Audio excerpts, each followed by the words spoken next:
Now, in terms of Jefferson as a person, okay? I'm so sorry. Okay? So in terms of Jefferson as a person, now, Thomas Jefferson lived in a house called Monticello. Anybody ever been to Monticello?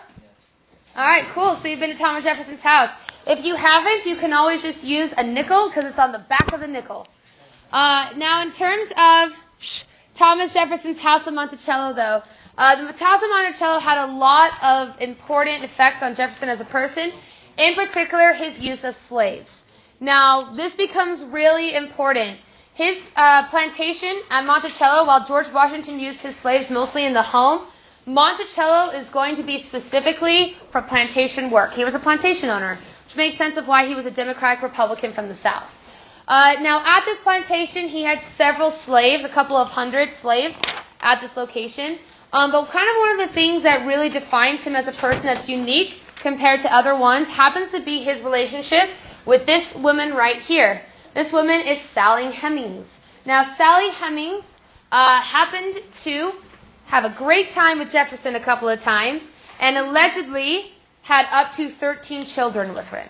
Now, in terms, they had a great time together. Now, Sally Hemings becomes known pretty much as Thomas Jefferson's mistress. Now, at the time, if you gave birth to a child, and this child looked white, such as what you can see right here, if that child looked white, they would pass that off as Jefferson's wife's kid. And so remember, with the cult of domesticity, the male is the master of the house. With the male being the master of the house, that means that basically you accept it as your child, and is she going to tell anybody otherwise? Nope. This child is hers, even though it wasn't by Sally Hemings. Wait, so he had a wife too? Yeah. And a slave mistress? And probably 2 or 3 more. You have to understand that really in the 1800s and the 1700s, I don't want to say this and be wrong. I would say a good chunk of politicians or famous people all had mistresses. Mostly because most of the marriages were arranged. Remember Abigail Adams? What about Washington? George Washington, as far as we know, was pretty faithful to his wife. Some people say he had a mistress. We do know that Thomas Jefferson did write in his journals that he had a mistress. One interesting thing as well is that we're pretty sure it is this mistress, but he actually does write in his journal that he had romantic feelings for her. So it might not have just been a slave master rape relationship. He might have actually had feelings with her. But one way to be able to kind of see this is right here. Sally Hemings is right here. Thomas Jefferson is right here. If you notice, some of these kids have very English names, such as James Madison, William Beverly. Those are going to be the kids that are going to be passed off as white children of him and not from the slave. Then when you get to a kid like Harriet, notice how he doesn't have a last name? That is probably a slave. Now, how we know this as well is they've done DNA testing on Jefferson's family from today, and those people have African ancestry, which is part of the reason why this kind of is assumed. Makes sense? Monticello teaches that he had slave children. So we're going to go off of what Monticello, the official birthplace, says. Now, one thing that you want to write down next to this as well is that term mulatto. That is M-U-L-L-A-T-O.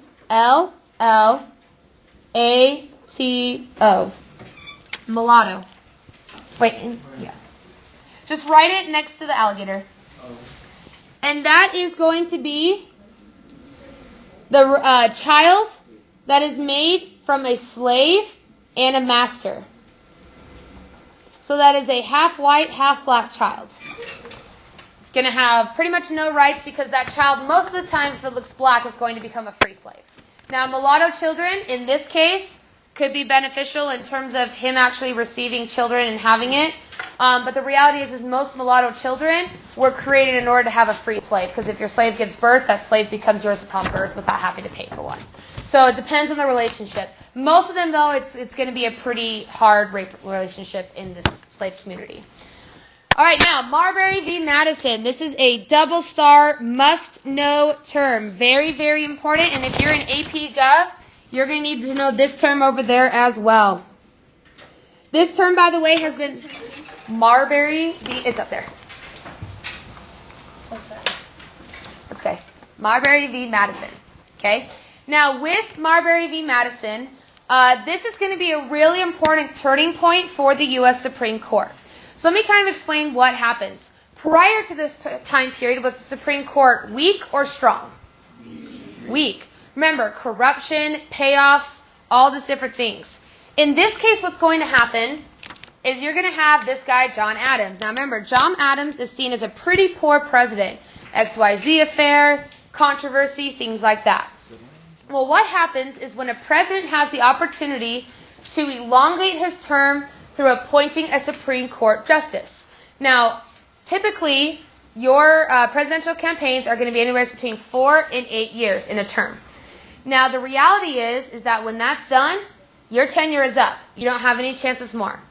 However, Supreme Court justices are nominated by the president. If you put that person in, they can now be there for the next 30, 40 years until death, which basically elongates your term. This is happening right now with Kavanaugh. Kavanaugh is the Supreme Court justice that is nominated by Donald Trump. Ignore for right now all of the other drama because I'm not going to deal with that because that's a whole bunch of mess. But in terms of appointing the Supreme Court, if Donald Trump is able to appoint him and he gets put into the office, that means that Donald Trump's policies will be there for the next 30 to 40 years. That's why it's so crucial about who goes into the Supreme Court. Now, with John Adams, he says, I only get 4 years, but I'm going to get another 30 by appointing a Supreme Court justice. But instead of appointing 1, he appoints 3. And here's basically what he says. Now, you are the president back then until midnight in the next year, which is midnight of 1800. What's going to happen with him is he's going to do at 11:55 what are called the midnight judges, which I would highlight because that is a term that will help trigger your memory of what Marbury v. Madison was. Now, here's what happens. Basically, at 11:55, so 5 minutes before he is no longer the president, he issues a decree that these 3 people are going to be in the U.S. Supreme Court. And he begins to sign these papers. Unfortunately, for Marbury, he's the last one to get his paper signed. Now, everything's already typed up that he's a Supreme Court justice, but Adams never signed the paper. He signs the paper at 12:05 a.m. Is John Adams the president anymore? No. Nope. So is that person a Supreme Court judge? No. Nope. And the next day, Thomas Jefferson, make sure you're off your phones, by the way. Thomas Jefferson is going to appoint James Madison into the U.S. Supreme Court. Now, what's going to happen is Marbury is a little sour patch about this. He's going to say, this should actually be my position. He sues Madison for the position, and it goes to court. The reality is that the actual effects of this in terms of the judgeship is not really what's important. What's important is this term right here, which is going to be a double star term, judicial review. Okay? Judicial review. And this is also a double star important term. The thing that you need to highlight in this is you need to highlight gives federal courts the right to review and determine constitutionality. Basically, if you want to put next to it the summary, is it gives power to the Supreme Court. Had it not been for this court case, the U.S. Supreme Court would have just been another, controversial, doesn't matter position in the U.S. government. Now it has power. In terms of comparing that to modern day, one of the big ones that happened recently was same-sex marriage. So each of the different states had something in their constitution that said what qualifies as marriage. Multiple states had it was between a man and a woman. They sued. It goes up to the Supreme Court. Supreme Court says that is unconstitutional. Gay marriage is now legal in the United States. Now, we're constantly having this debate about judicial review all the time with the power of the Supreme Court. A great example is the death penalty. Okay? Now, with the death penalty, is Utah a death penalty state? Yes. Every death penalty state has to have at least 2 ways that person can die. One of them is through lethal injection. Anybody know what the other one is in Utah? Firing squad. Wow, you're the first class to have most people know it. Yeah, firing squad. Now, in terms of Utah, we typically only execute somebody every year or 2, sometimes twice in a year, depending on it. We have about 25 people on death row right now, but they usually stay on death row for another 25 years to get through all of the review process and stuff like that. Everybody know what state has the most? Oklahoma. Texas. Texas executes approximately 600 people per year. It's very, very high. That number is extremely high in Texas. Texas also has the electric chair as an option still. Also by hanging as well. Now, you have the choice, by the way, and again, in theory, you guys won't have the choice because you're never even going to come close to this, yes? But you do have the choice of how you are executed. For example, up in Idaho, about, 8 years ago, somebody chose to be hung because that means that they can donate their organs. It also just depends on the person. We killed somebody by firing squad not that long ago, and somebody on death row right now wants to die by firing squad. Oh, I was just wondering if you get to choose. Yeah, you get to choose. Wait, so what if I live in Utah and I'm on death row and I'm like, I want to be done with the electric chair? You can't because it's not constitutional in Utah, yeah. But what if I'm like, it's legal in Texas? Well, then you need to go break a law in Texas that would give you the death penalty, and then you could choose that in Texas. I highly suggest not doing that. That is a terrible idea, though. I ask to be transferred to Texas? Not unless you committed a crime that would be tried in Texas. So, for example, this is happening right now in Utah. So if you didn't hear, last year there were two men, a dad and a son, in Ogden. They kidnapped a woman as well as a daughter, brought them into the basement, committed sexual acts against that person, as well as almost beat them to death. They then went and kidnapped a UTA truck driver, drove that person to Wyoming, executed them. They were on the run. They caught both of them. The dad committed suicide in prison. The son, though, is being tried right now. However, Utah is giving up its rights to try this person for right now, and it's going to Wyoming. Why? Because Wyoming is a death penalty case.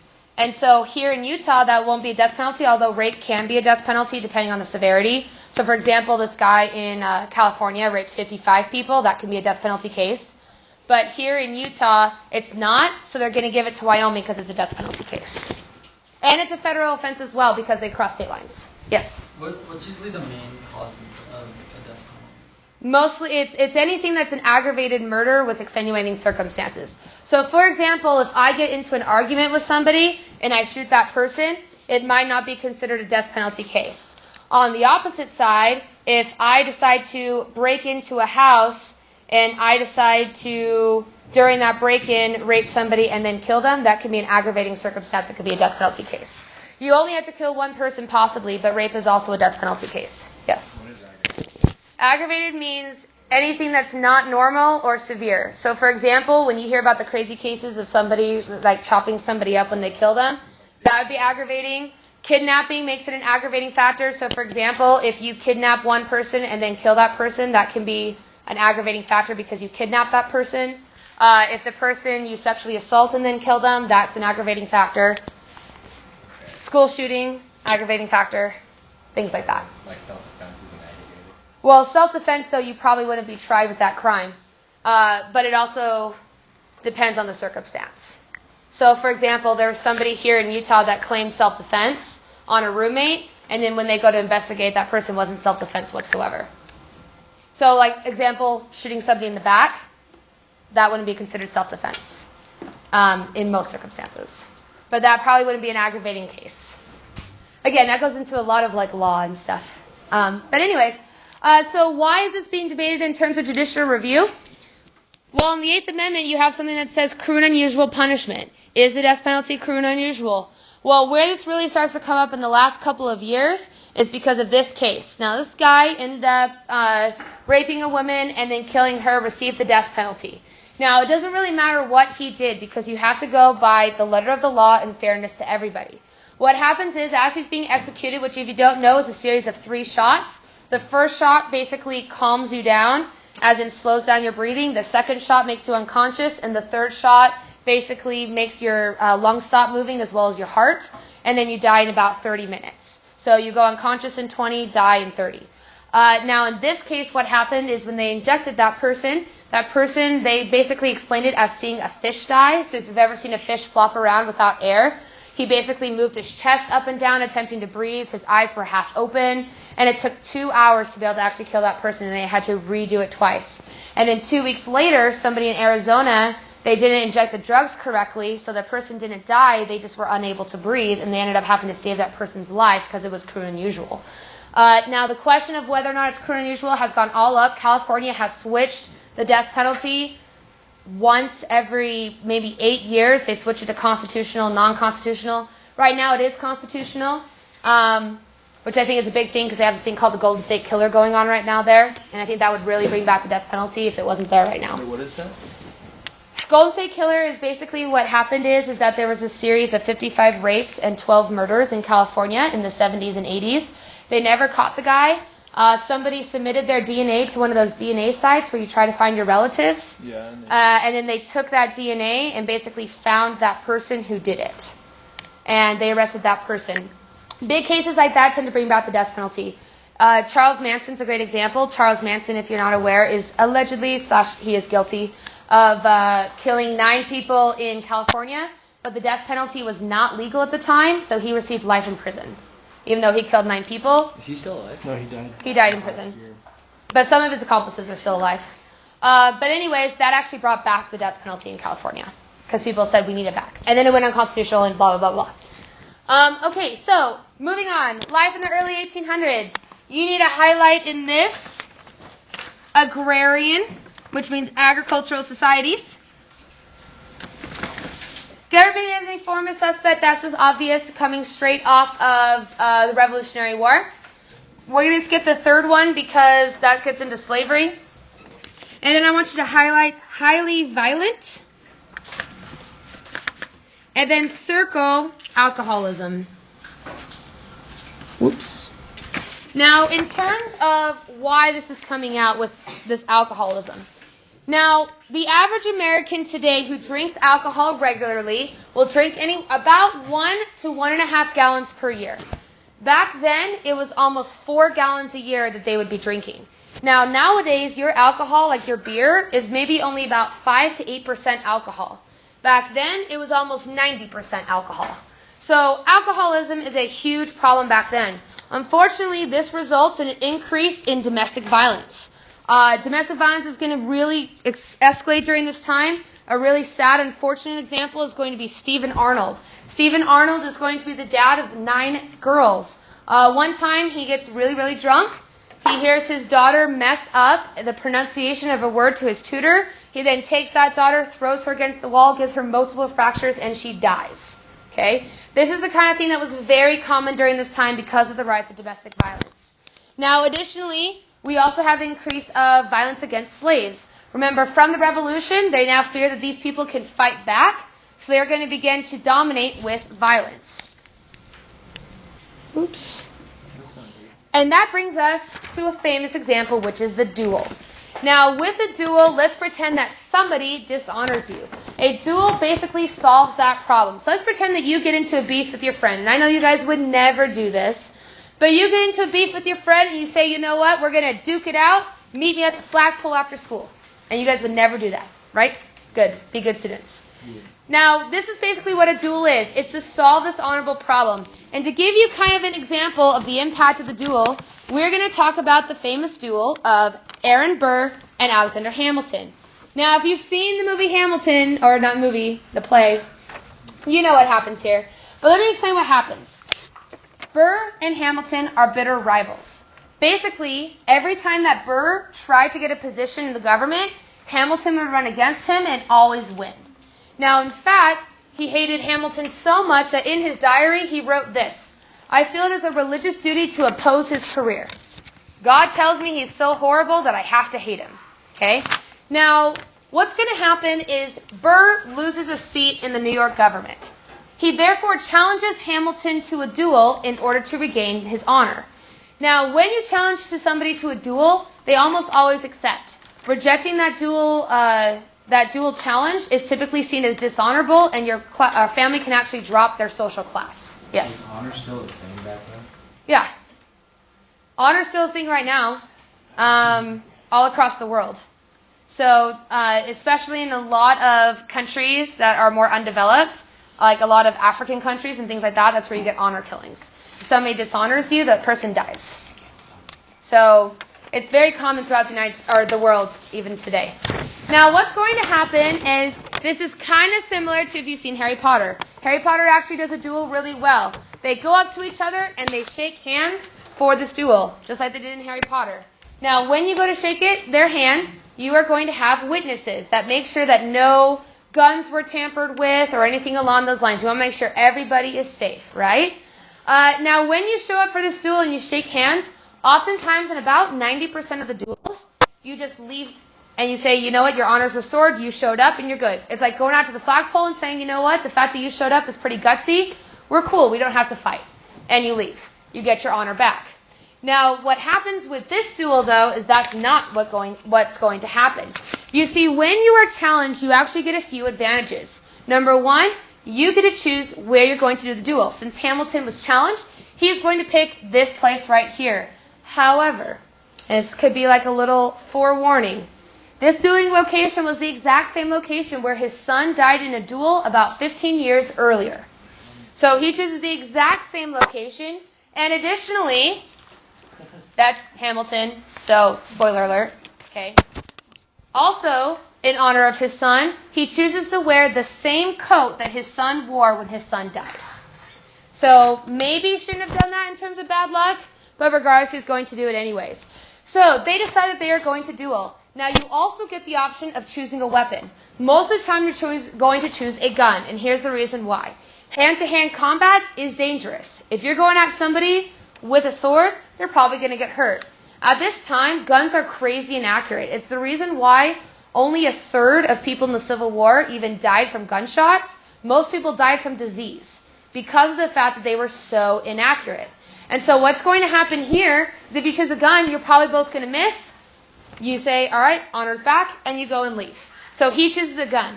The last thing that he gets, and this is a big advantage, is he gets to shoot first. As the person being challenged, you get to shoot at the other person or attack the other person first.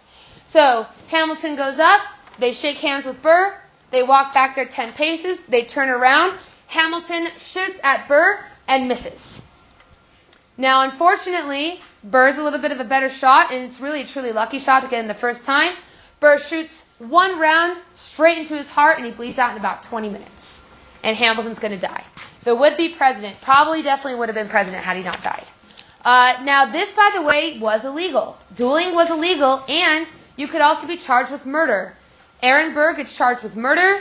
He gets off because you have a trial of your peers. Everybody at this time does duels, and they both walk, or not both walk because Hamilton's dead. But Aaron Burr goes proud of his way, and it's probably the most famous duel of all time, but results in Hamilton's death. So Hamilton dies. Sad. Yes? Why were there set rules for a duel if it was illegal? Because this is the same thing that's been going on for thousands of years. You've had duels in BC times. You've had duels up until now. Duels were just a really traditional common thing. It was the formal way of doing it. It's the same reason why up until the Civil War, when you went into battle, you announced the battle by going over the bugle. Do we announce when we're going off to battle nowadays when we're fighting in Iraq and Afghanistan? No. If we were going to do an attack on North Korea, we're not going to go and announce it on the TV and said, oh, by the way, we're attacking. And yet in the Civil War, it was formal to go and blow the horn and say, we are attacking. You didn't do sneak attacks back then because it was the nice formal thing to do. Does that make sense? So yeah, you had rules even though it was illegal. It was kind of one of those things that was illegal, but everybody accepted it. Like in some states, fight clubs are really, really rampant. And people will just, it's like you don't talk about Fight Club, right? Exactly, yeah, you're not supposed to talk about Fight Club. There's a reason that phrase is there. It's because it happens and it's an accepted thing that people accept. Although not here, because nobody should be in a fight club. Heard there was an A-push one. Don't do it. Yes. I don't know if they were joking or not, but they told me that last class, and I hope it's wrong. Okay. Now, if you want to celebrate this famous duel, next time you go to New York City, you can go to the headquarters of Chase Bank. The CEO loves this duel, and so he actually has it all set up. And he also has the pistols, which he bought for $5 million each. So you can go see the pistol that killed Alexander Hamilton. Where? This is at the Chase Bank headquarters in New York City. Why? Because, I don't know, history's fun. Okay. All right. Okay. Wall of separation of church and state. We got to kind of hurry so we can burn the White House down. Okay. Now, in terms of separation of church and state, the only thing I really want to emphasize on this one is Jefferson is going to say this, but it's not actually in the Constitution. If you've ever heard somebody say, oh, there's a separation of church and state, that's actually not a law.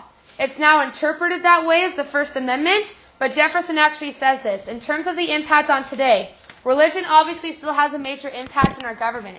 It's part of the reason why all the presidents have sworn on the Bible. Hey, Julia, what's up? Somebody talk to me. Right now? No, when you're not lecturing. Okay, cool. So, for example, if you see both Barack Obama and Donald Trump both swore on the same Bible, it was Abraham Lincoln's Bible. However, Trump also swore on this one right here is the New Testament that his mom gave him. So even though we have this separation, right, this freedom of religion, we still obviously have it in our government. Same thing with our dollar bill. In God we trust, right?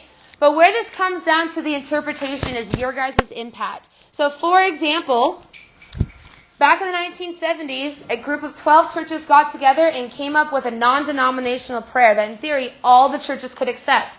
Then in schools, so public schools, when you guys would sit down and or stand up and do the pledge, you would then say a prayer as a school. Imagine if that happened today, right? Now, this is where that separation of church and state comes in, right? This idea that you can't do this. Now, this also becomes controversial in states that have high religious values.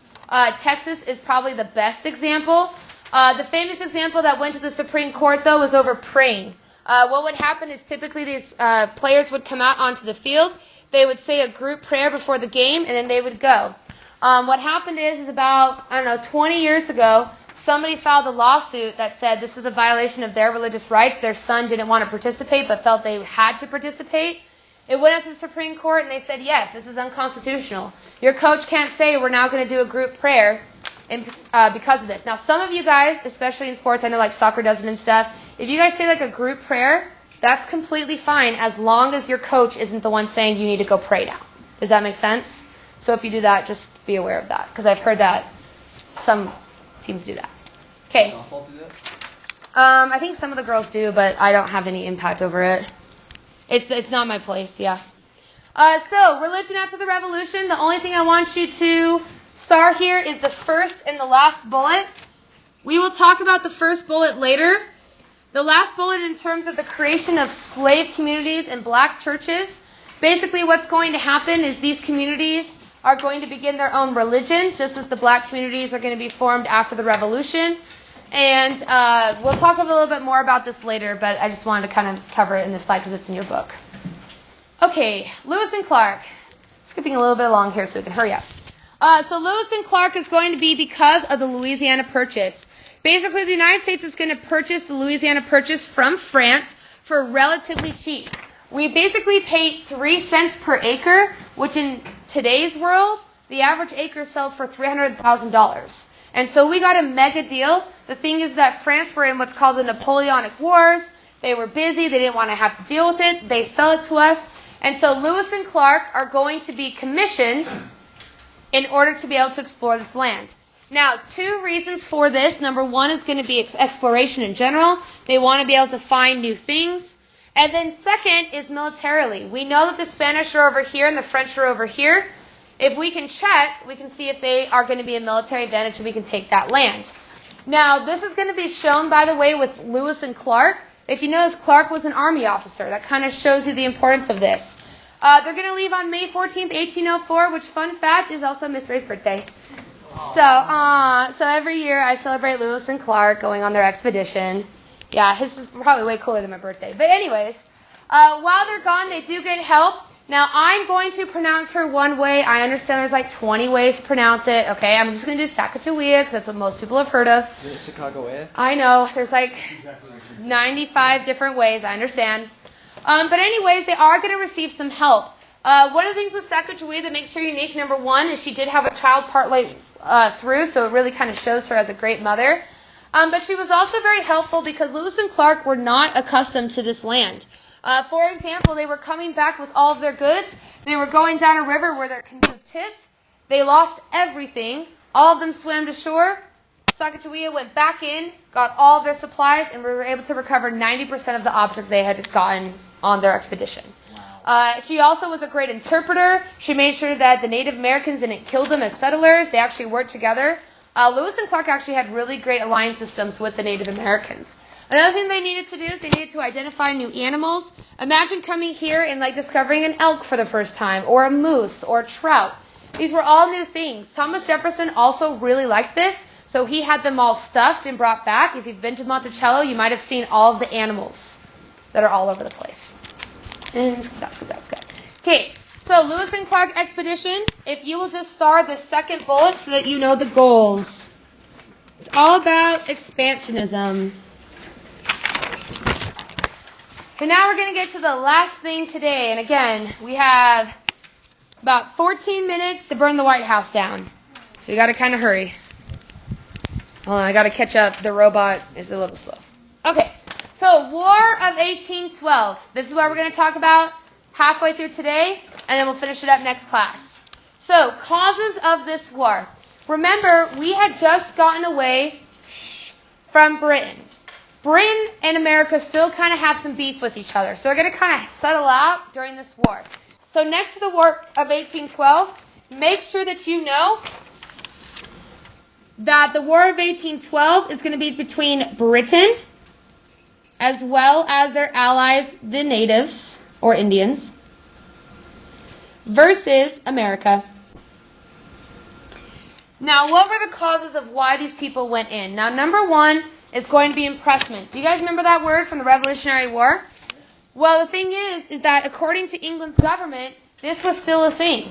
So imagine if the United States as its own country and Australia as its own country, if we're sitting there with our naval cruisers or whatever in Australia's waters and we say, oh, by the way, you Australian cruise ship, you are now American. Congratulations. Same thing happened here. They would come into U.S. waters, they would take over those boats, and Americans were pretty upset about this.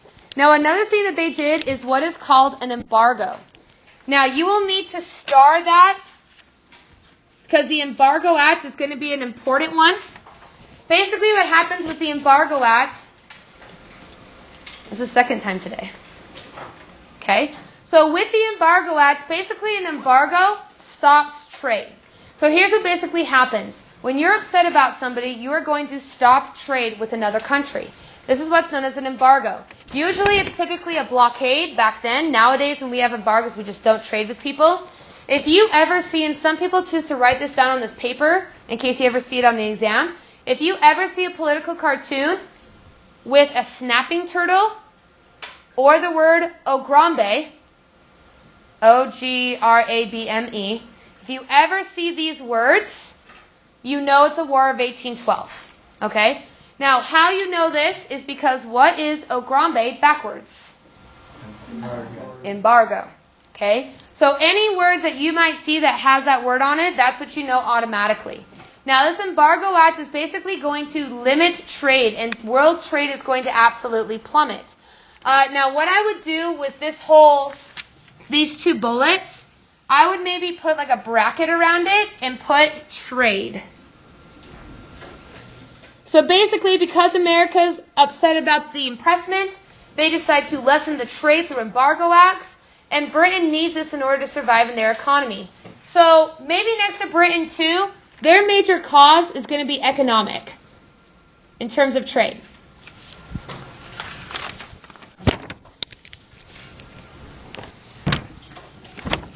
Now, again, another example you can say right here, this is James Madison, who's going to be the president in the War of 1812. Do you guys see the snapping turtle right here? So this is actually, if you see right here, you see it's representing Ogrambe, that's that embargo. So cutting off the head, attempting to solve the problems before the war starts. So again, anytime you see a turtle, it's typically going to be War of 1812. Now, in terms of the natives, why did the Native Americans want to fight? Well, in a place called Prophetstown, Illinois, there was a chief who was called Tecumseh. And Tecumseh's upset because he feels like the Americans are not as good as allies with the natives as the natives were with Britain. In fact, if you look at this picture right here, they want to ally with the Native Americans, with the British. Now, how you can tell that is this. You have the Native American right here. Down on the ground, do you see this blue coat? That's the American. What is the native handing to the British man? It's a scalp, right? So the natives want to make an alliance system with England and take away this. By the way, if you want a great way to remember this cartoon, it is also the first time that you will see the phrase best friends forever. If you want to know where that phrase comes from, as far as I'm aware, the first time it's seen is in this political cartoon. So next time you say somebody best friends forever, you're actually talking about giving a scalp to the British. So, there you go. Now, in terms of what kind of happens because of this, battles are going to begin to come up called the Tecumseh War. Basically, Americans trying to dominate their control over the natives. Now, the leader of this is going to be a guy named William Henry Harrison, who was also your 9th president. Now, while he was the 9th president, though, he kind of makes a little bit of a mistake. You see, when he is elected president, he's going to go to his inauguration, and he wants to show that he is the biggest, baddest president that has ever lived.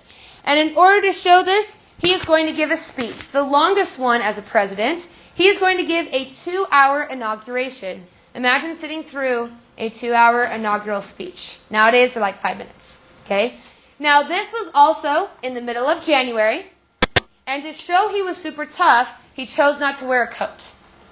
So imagine out in Washington, D.C., 12-degree weather for 2 hours without a coat. He is going to end up getting pneumonia 1 week later, and he dies after a month in the presidency. So he is our shortest-lived president. He's not the only one to die. Later on, we'll talk about a president that died because he ate some cherries. But for right now, he's going to die, but that's just like a little fun fact. So, about William Henry Harrison. That's why you'll probably never see him in any documents, because he died like a month later. Now, in terms of why Americans came, so maybe next to natives, I would make sure to write, or even down at the very end, highlight the word alliance with Britain. They want that alliance to come back. Now, in terms of America, why America wanted to come, if you will highlight becoming a worldwide power,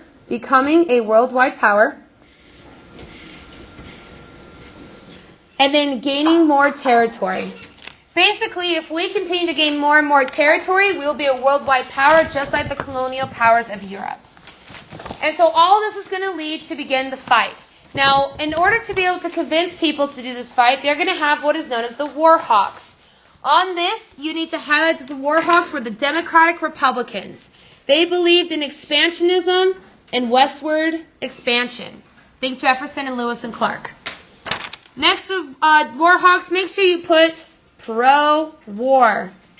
They heavily advocated in Congress to declare war against England. They are finally going to agree, and because of this, they are going to begin the War of 1812. All right. Now, as we go to begin this war, we're going to begin several battles in the United States. Now, most of these are going to be naval battles that are going to occur in all these different kind of areas over here. But we are going to want to take over Canada. Now, why would we want to take over Canada? Well, what's that? Well, yeah, that's part of the reason why is we also gave them part of Canada. And really, we felt like Britain just needs to be gone and they need to be pushed out of the United States. Now, in this case, really America thought they were going to step into Canada, and the minute they stepped onto land, all the Canadians would say, "Our saviors, you finally saved us from the oppressive English government." And they would join into the American cause and fight against their oppressor, England. They really thought this was going to be a revolution. Andrew Jackson also said that it was going to be so easy that they could literally march into the cities, not even have guns, and the people would fall at their feet, and they would become the saviors of Canada. However, to their surprise, they go to take over Canada, and Canadians are actually happy with how they live. In fact, surprisingly enough, the Canadians bear up arms and say, "We're going to shoot you for trying to come in and take over Canada." And this shocked the Americans. In fact, the Americans had pretty much put all of their best men in these battles over here because they thought that that's where the hardest battles would be. They sent some of the worst people up to Canada thinking it would be an easy walk in the park. Most of these takeovers lasted about 24 hours, and the Americans surrendered. It was a complete failure to take over Canada. Yeah, Canada. That's part of the reason it's still was still part of England. Now, we also did several naval battles, which makes sense. Everything at this time is going to be Navy, just like we use the Air Force today. But Canada's still pretty upset. They're a little sour of what we did to them. And so they decided they're going to come into Washington, D.C., and they are going to burn it to the ground. Now, they set the entire place on fire. One of these places, though, that's going to be very important is the U.S. White House. So this is why our White House today is not the original White House. Now, when the White House is set on fire, this is, later on it becomes the kind of American icon.